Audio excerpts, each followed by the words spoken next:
अब कहानी एक बुजुर्ग की जो 89 की उम्र में धोखाधड़ी के शिकार हो गए और उन्हें धोखा मिला अपनों से। अपने ही भतीजे और रिश्ते के भाई ने बुजुर्ग नानक राम को धोखा देकर उनका घर अपने नाम कर लिया और फिर फर्जीवाड़ा कर उन्हें अपने घर से बेदखल कर दिया। अब ना तो कोई अपना है और ना ही आशियाना। जयपुर से सौरभ गृहस्थी की ये रिपोर्ट देखिए। मकान को बेच दिया, मेरे को पता ही नहीं कि मकान की कोई दूसरा नानक राम खड़ा कर दिया, कोई इसको बेच दिया, मेरे को कुछ पता नहीं चल रहा। खाली बैंक वाले आए जब मेरे को पता चला। बैंक वालों ने क्या कहा? बैंक वालों ने कहा तुमने कुछ लोन लिया इसके ऊपर।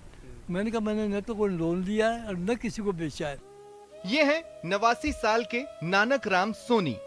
राजधानी के सिविल लाइंस स्थित केशव नगर में 1966 से रह रहे थे, लेकिन 3 सितंबर को कुछ लोग उनके घर आए और सारा सामान निकालकर बाहर फेंक दिया। और उसने निकलना था, जब मेरे को तो बाहर निकाल के बिला दिया, सारा सामान फेंक गए वो बाहर। उनसे खूब कहते रहे, लेकिन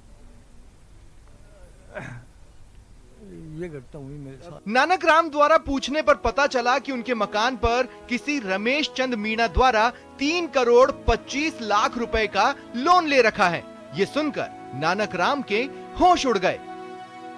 बैंक वाले और ये सब मिले हुए हैं। इसमें एक राजेश सोनी है, वो इसके अंदर सबसे बड़ा। लोग कहते हैं कि बस यही मेन कड़ी यही है। अब आगे क्या होगा क्या नहीं होगा, बेचारे ये भी सब बड़ी हम मेरी करते रहे। बैंक से मकान खाली कराने आए लोगों से लाख मन्नतें की, बार बार बताया कि इस मकान के एकमात्र मालिक वो ही हैं, लेकिन बैंक वाले कैसे मानते, क्योंकि आरोप के मुताबिक इस धोखाधड़ी में बैंक के कर्मचारी भी शामिल हैं। जो कि इन्होंने किया और उसको अटैच करवा दिया और बैंक अब इसको बेचान पे उतारू है, जबकि एफआईआर रजिस्टर हो गई। उनके नॉलेज में आ गया है कि कंप्लीट फॉर्जरी है, फिर भी बैंक इस पे नीलामी कर रहा है। इन लोगों ने क्या है कि जो पट्टा चुराया है उसी के आधार पे इन्होंने पावर टर्नी बना ली, बाबूजी के झूठे फर्जी दस्तखत कर दिए और किसी तीसरे व्यक्ति को, और जबकि इसकी पत्नी ने इसमें गवाही दी है, जिन्होंने अपने नाम पावर टर्नी कराई है। पति पत्नी ने दोनों ने मिलकर। फोटो इनकी नहीं है।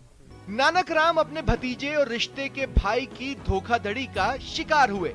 आरोप है कि चचेरे भाई मिथिलेश और उसकी पत्नी ने उनके मकान का पट्टा और नक्शा चोरी कर लिया, फिर एक फर्जी पावर ऑफ अटॉर्नी तैयार कर ली। मामला ये है कि बाबूजी के जो साथ में रहता था उस व्यक्ति ने, पति पत्नी ने मिलके इनके यहाँ से पट्टा चोरी किया।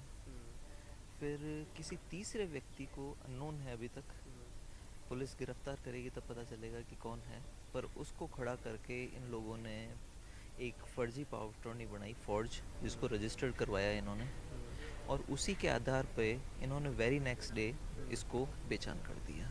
फर्जी कागजात के जरिए जिसे मकान बेचा गया वो भी कभी कब्जा लेने नहीं आया।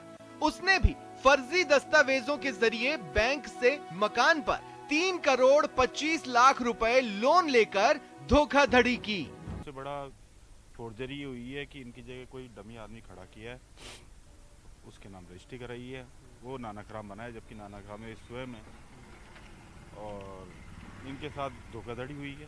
बुजुर्ग नानक राम ने इस मामले में अपने चचेरे भाई मिथिलेश, उसकी पत्नी रमेश चंद मीणा, बैंक के अधिकारियों और अन्य लोगों के खिलाफ मामला दर्ज कराया है। नानक राम करीब 50 साल से सिविल लाइंस में ही रहते हैं। उनकी कोई संतान नहीं है। पड़ोस के लोग ही नानक राम का सहारा हैं। लेकिन 89 साल के बुजुर्ग को अब प्रशासन से इंसाफ की उम्मीद है। सौरभ गृहस्थी, न्यूज़ 18 नेटवर्क, जयपुर।